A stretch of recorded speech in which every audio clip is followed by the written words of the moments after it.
Kalau kamu sedang berencana untuk membangun rumah dan bingung dengan tahapan-tahapannya, bahkan nggak tahu nih mau mulai dari mana. Nah, jangan lewatkan video ini karena ini akan bermanfaat banget untuk membantu kamu sehingga bangunan yang ingin kamu buat itu jadi lebih lancar.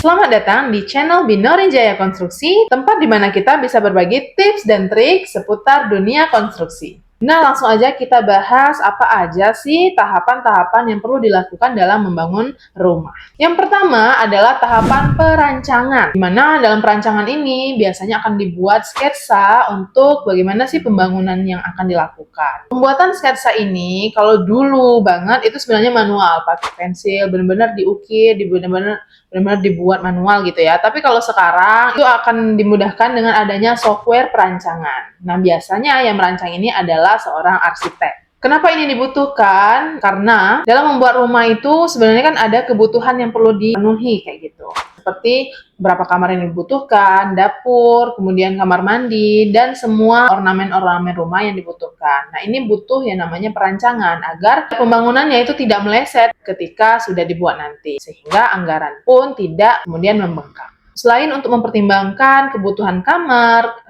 dapur, kamar mandi, dan ruangan lainnya, perancangan ini juga berfungsi untuk memperhitungkan berapa besaran tiang, bagaimana ukurannya, karena ini berkaitan dengan keamanan, kenyamanan di rumah tersebut. Karena biasanya yang membuat rancangan ini adalah seorang arsitek, maka pilihlah arsitek yang bisa merancang dengan baik dan juga yang mampu membantu kamu untuk mencapai tujuan pembangunanmu. Oke, yang kedua adalah tahapan persiapan pengurusan izin. Persiapan ini berkaitan dengan izin pemerintah dalam membangun rumah. Apakah ini sesuai dengan peraturan zonasi dan tata ruang di daerah tersebut? Nah, setelah mengurus ini, nanti kamu akan mendapatkan IMB atau izin mendirikan bangunan. Oke, tahap yang ketiga, setelah perancangan dan surat izin, kamu perlu banget untuk memilih kontraktor dan material yang sesuai dengan bangunan yang ingin kamu buat. Tapi sebenarnya tahapan ini bisa dilakukan lebih awal sebelum kamu memilih arsitek yang akan merancang rumahmu. Kenapa? Karena biasanya setiap kontraktor itu memiliki arsitek yang bisa bekerja sama untuk membantu mencapai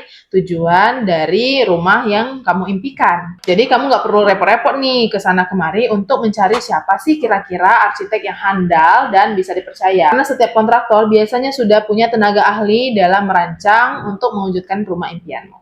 Pastikan untuk memilih kontraktor yang sudah berportofolio yang jelas dan sudah punya track record yang bagus. Ini bisa membuat kamu lebih tenang dalam membangun karena yang namanya pembangunan itu punya jangka waktu yang cukup panjang.